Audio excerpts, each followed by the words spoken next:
사랑하는 여러분, 오늘은 옛사람과 새사람이란 제목으로 말씀을 나누고자 합니다.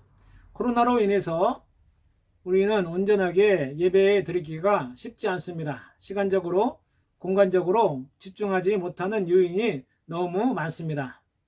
여기서 우리가 잊지 말아야 할 것은 예배는 신앙인의 의무라는 사실이죠. 어떤 환경 속에서도 예배를 드려야 합니다. 여러분이 다니던 입대전 교회나 좋아하는 목사님의 설교를 들으면서 예배할 수 있습니다. 그러나 기독 군인으로 초산 징격대대 일원으로 반석교회 예배를 함께 드리며 기도한다면 더욱 하나님께서 우리 부대와 부대원들과 함께 하실 줄 믿습니다. 벌써 올해도 3, 4분기 마지막 주일을 맞이했습니다. 이제 석 달밖에 남지 않았죠. 94일 남았습니다. 신실한 모습으로 여러분이 계획한 모든 일을 잘 마무리하시기 바랍니다. 하나님의 지혜와 권능이 함께하길 축복합니다. 요즘 뉴스나 각종 포털, SNS 매체를 보면 안 좋은 소식이 넘쳐납니다. 우리가 생각할 수 없는 끔찍한 일이 너무 많이 발생하고 있습니다. 질병과 고통, 죽음, 경쟁, 불신 등이 세상을 살아가는 우리를 너무 힘들게 합니다. 코로나는 잡히지 않아 불안 요소가 더욱 우리를 휘감고 있습니다. 그러나 좋은 기사도 눈에 띕니다. 평범한 사람들의 선행을 보면 살아갈 희망과 용기를 갖게 됩니다. 아무튼 정상보다는 비정상이 판을 칩니다. 올바로 사는 사람이 바보처럼 생각됩니다. 자, 여러분, 이런 상황 속에서 하나님께서 원하시는 세상이 무엇일까 함께 생각해 봅시다. 하나님께서 우리에게 기대하고 바라는 삶의 모습을 생각해 봅시다.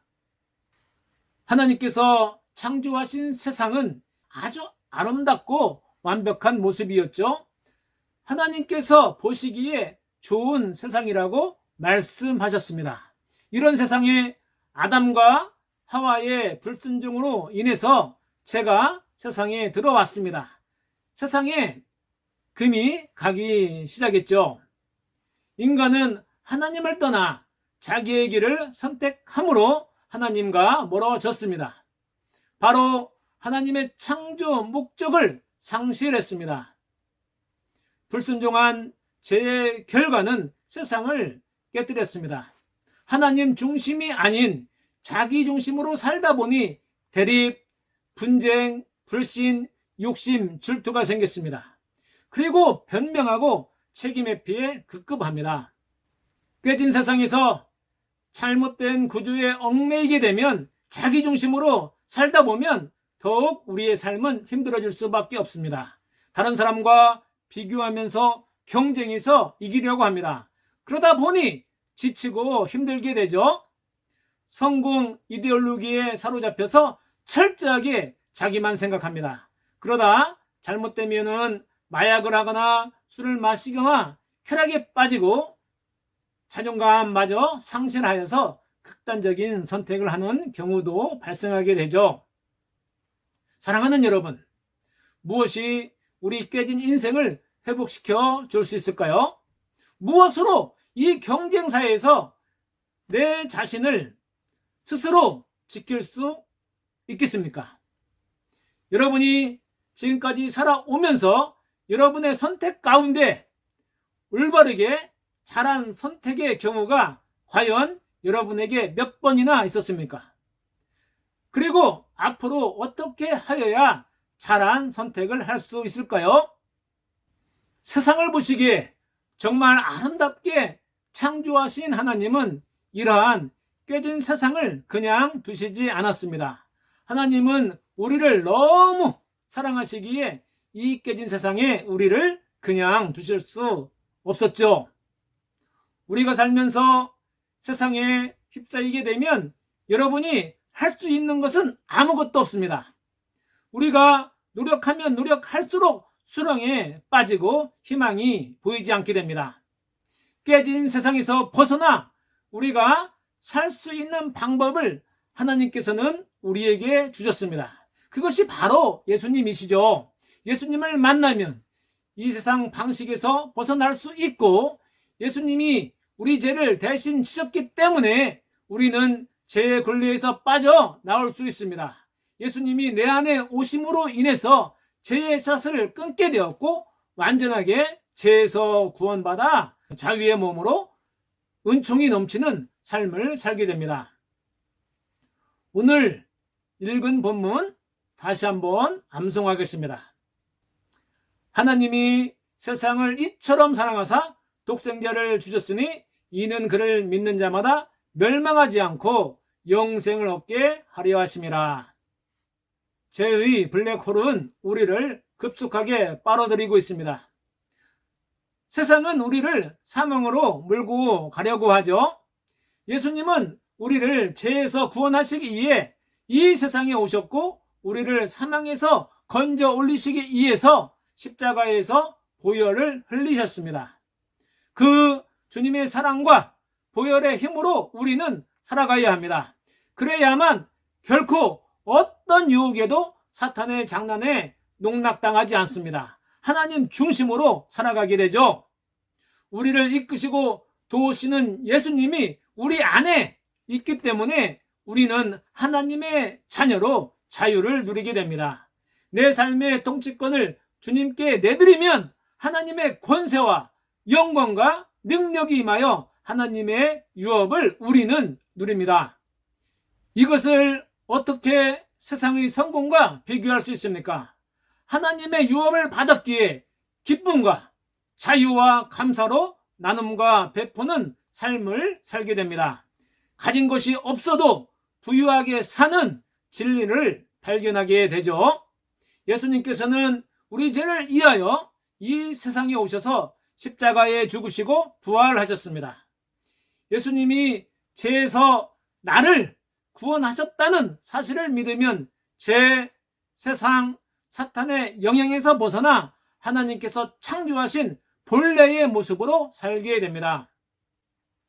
여러분 안에 예수님이 계십니까? 안 계십니까? 어느 쪽에 해당되죠?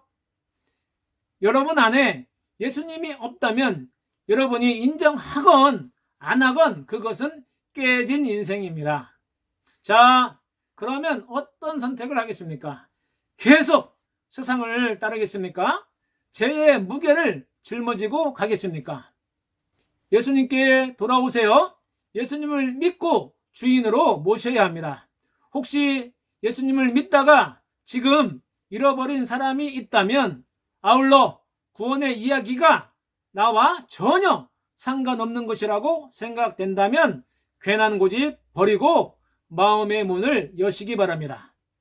사랑하는 여러분, 이미 예수님을 영접한 사람은 믿음 위에 믿음이 더하여져서 하나님의 유업이 일평생 여러분 삶에 관통하길 축복합니다.